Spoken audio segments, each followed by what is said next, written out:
चलिए, cotton industry और jute industry के बाद हम लोग देखेंगे सिल्क इंडस्ट्री।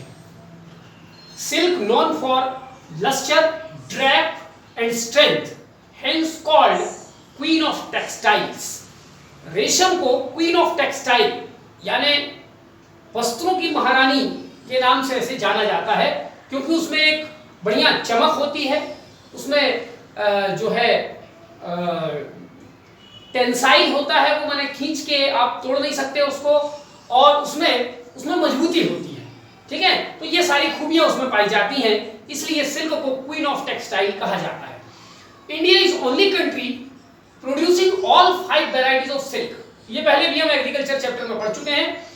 सिल्क की 5 वेराइटीज होती हैं, मलबरी, इरी, तसर, मूंगा, ओक, ये 5 वेराइटीज होती है। दुनिया में एकमात्र देश है भारत जहां पर 5 वेराइटी के सिल्क का कल्टीवेशन जो है किया जाता है। ठीक है, इसमें से अगर हम देखें तो भारत में सबसे ज्यादा मलबरी सिल्क का प्रोडक्शन किया जाता है 70%, इरी 20%, तसर 9%, मूंगा 0.6% और ओक 0.4%। इनमें से जो मलबरी सिल्क है उसको छोड़ करके बाकी जितने सिल्क बचते हैं उनको बनिया सिल्क या वाइट सिल्क कहते हैं, यानी जंगल में उत्पन्न होते हैं।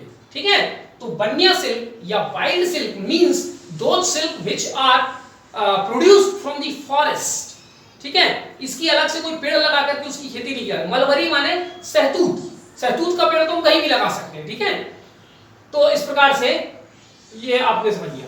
Now India is second largest producer of silk and silk products after China. पूरी दुनिया में चाइना के बाद हम सिल्क और सिल्क के जो बने हुए प्रोडक्ट्स हैं, सिल्क गारमेंट्स वगैरह है, उसके हम लार्जेस्ट प्रोड्यूसर हैं। ठीक है, और ये प्राचीन इंडस्ट्री है। पुराने काल से हमारे यहाँ जो है गुप्ता पीरियड में भी सिल्क रूट बना हुआ था, फिर कनिष्का पीरियड में भी बना। ठीक है, तो ये बड़ा एक प्राचीन इंडस्ट्री है। हम लोग इतिहास में कभी इसके बारे में और डिटेल से समझेंगे। ठीक है, India is largest consumer of silk and silk products.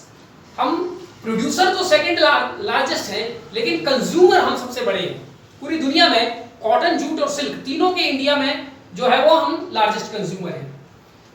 Silk worm rearing, जो रेशम की खेती की जाती है, तो रेशम की खेती के लिए कीड़ों की, कुछ विशेष कीड़ों की जरूरत पड़ती है।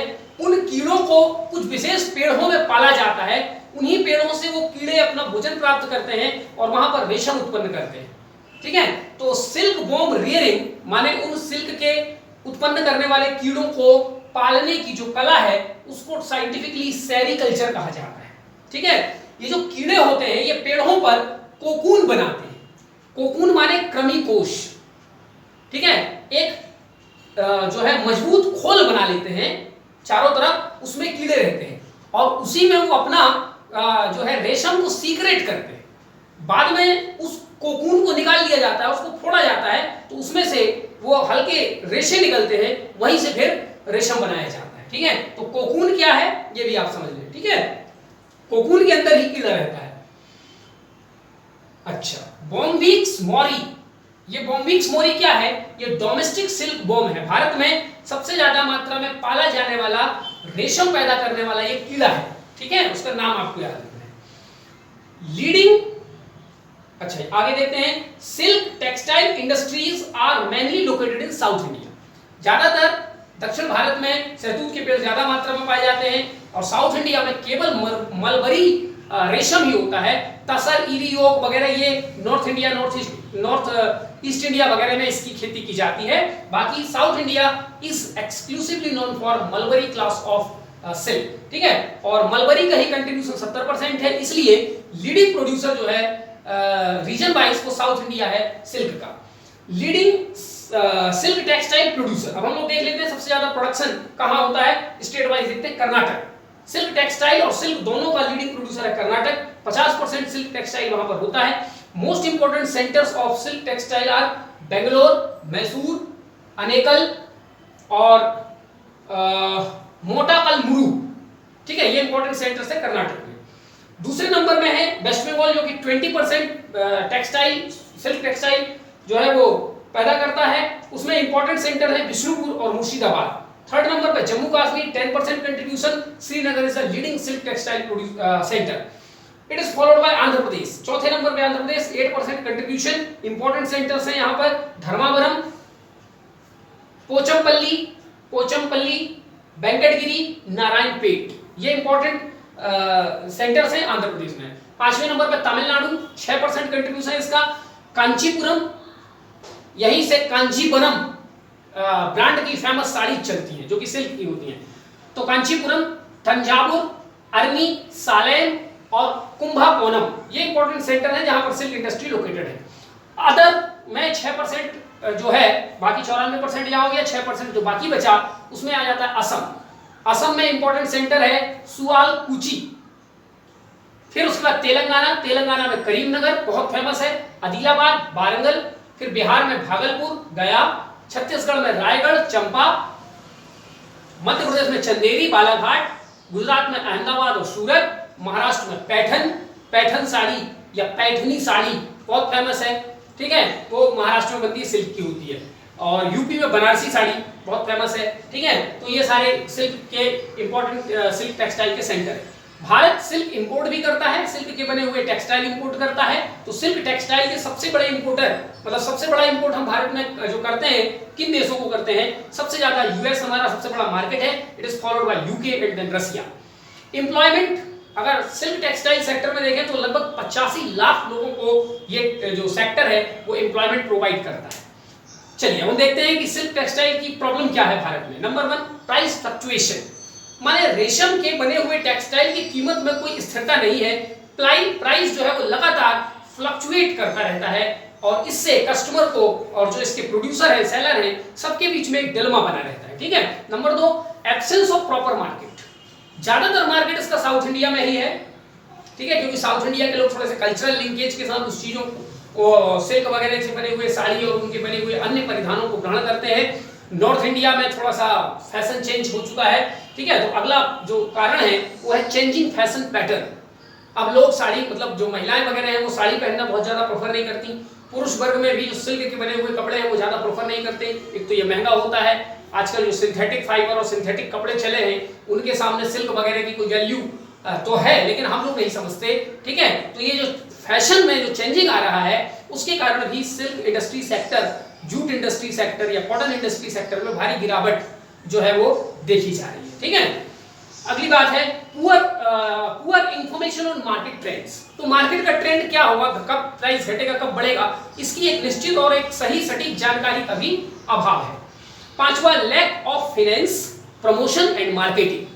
जितना इसमें सरकारी संस्थाओं को जितना इसमें पैसा लगाना चाहिए उतना पैसा नहीं लगाया जाता, प्रमोशन उतना नहीं किया जाता और मार्केटिंग का भी अभाव है। 6वें नंबर पे प्रिविलेंट रूरल नेचर। सबसे बड़ी बात यह है कि जो सिल्क इंडस्ट्रीज हैं ये ज्यादातर देहाती क्षेत्रों में, ग्रामीण क्षेत्रों में ही हैंडलूम सेक्टर के रूप में डेवलपमेंट इनका हुआ है। ये शहरी क्षेत्रों में बड़े बड़े मिल्स के रूप में जो है सिल्क टेक्सटाइल का प्रोडक्शन बहुत कम मात्रा में किया जाता है और यही एक बहुत बड़ा सिल्क इंडस्ट्री के पिछड़ेपन का कारण है। उसको शहर में लाना पड़ेगा और शहर में आने से अपने आप उसकी प्रमोटिंग मार्केटिंग थोड़ी सी ठीक होने लगेगी। 7वें नंबर पे high cost of production and low productivity.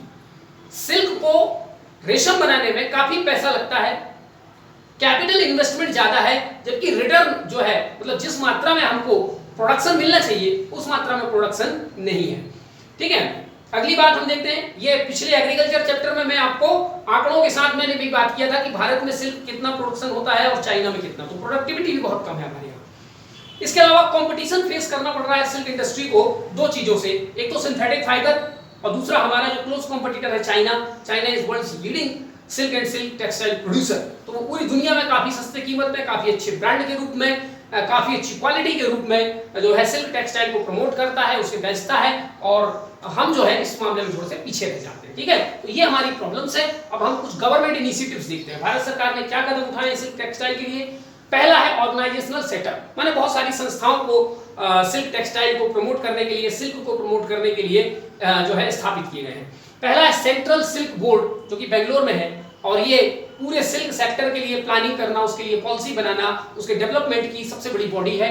दूसरा इंडियन सिल्क ईपीसी का मतलब एक्सपोर्ट प्रमोशन काउंसिल, तो भारतीय सिल्क को एक्सपोर्ट करने वाली ये बॉडी है जो नई दिल्ली में इसका हेडक्वार्टर है। फिर synthetic and art silk mills research association, जो कि SASMIRA शॉर्ट फॉर्म के नाम से जाना जाता है, ये जो है जो सिंथेटिक और आर्ट वाली जो सिल्क है उसमें रिसर्च और एसोसिएशन रिसर्च का काम ये करती है। Silk mark organisation of India, जिस प्रकार से हमने इसके पहले पढ़ा था कि सोने की पहचान के लिए हॉलमार्क होता है, उसी प्रकार बेस्ट क्वालिटी सिल्क के कपड़े जो बनते हैं उनको जो है सिल्क मार्क लगाया जाता है। और जब कभी हम किसी कपड़े पे सिल्क मार्क देखते हैं तो हमें पता चलता है कि इसकी क्वालिटी बहुत अच्छी है, तो ये भी सिल्क को एक प्रमोट करने का तरीका है। तो ये ऑर्गेनाइजेशन सिल्क मार्क प्रोवाइड करती है सिल्क के बने हुए टेक्सटाइल्स को। ठीक है, अगली बात, central silk research institute Aurangabad में, central silk technological research institute Bangalore में, national silkworm seed organisation Bangalore में, central sericulture research training institute Berhampore West Bengal में, मुर्शिदाबाद के पास है। तो ऐसे बहुत सारे रिसर्च इंस्टीट्यूट्स इत्यादि, एक्सपोर्ट रिलेटेड इंस्टीट्यूट आदि हमने खोल रखे हैं सिल्क को प्रमोट करने के लिए। पहला सरकारी कदम ये है। दूसरे नंबर पे सिल्क समग्र नामक एक स्कीम योजना जो है सरकार द्वारा लाई गई है, जो कि जिसका पर्पज है integrated scheme for development of silk industry. ये एक इंटीग्रेटेड स्कीम है जिसमें सिल्क के सारे सेक्टर में जो भी प्रॉब्लम है उसको जो है फेस किया जाएगा। इसमें 4 बड़े कदम उठाए जाएंगे। पहला, सिल्क के सेक्टर में रिसर्च एंड डेवलपमेंट। दूसरा, सिल्क के सेक्टर में स्किल डेवलपमेंट के लिए लोगों को ट्रेनिंग वगैरह देना। टेक्नोलॉजी ट्रांसफर, यानी कुछ देश जिनके पास अच्छी टेक्नोलॉजी, अच्छी मशीन है ना, सिल्क निकालने के लिए, सिल्क टेक्सटाइल बनाने के लिए, तो उनके साथ technology transfer and IT initiatives और इंफॉर्मेशन टेक्नोलॉजी का उपयोग सिल्क सेक्टर में करना, ये पहला कदम उठाया जाएगा। दूसरे कदम में सीड ऑर्गेनाइजेशन, जो सिल्क बॉम की रेयरिंग की जाती है, ठीक है, तो उसके लिए कुछ इंपॉर्टेंट सीड, ताकि उन कीड़ों की संख्या बढ़े, ऐसा कुछ, तो उसके लिए सीड ऑर्गेनाइजेशन स्थापित किए जाएंगे। जैसा कि ऑलरेडी हमने ऊपर पढ़ा था, national silkworm seed organisation Bangalore में है, ऐसे कुछ और सीड ऑर्गेनाइजेशन सेटअप किए जाएंगे। मार्केट डेवलपमेंट, बाजार की व्यवस्था की जाएगी ताकि सिल्क की पहुंच, बाजार तक पहुंचे सिल्क और लोग इसके बारे में जाने और इसकी जो है खरीदारी बढ़े। क्वालिटी पर ध्यान दिया जाएगा, प्रमोशन पर ध्यान दिया जाएगा और एक्सपोर्ट पर ध्यान दिया जाएगा। तो ये 4 बिंदुओं पर इस पूरे स्कीम में ध्यान दिया जाएगा। ठीक है, इसलिए इसका नाम है सिल्क समग्र। समग्र माने सब कुछ इंटीग्रेटेड है उसमें। चलिए, तीसरी बात, नेशनल हैंडलूम एक्सपो।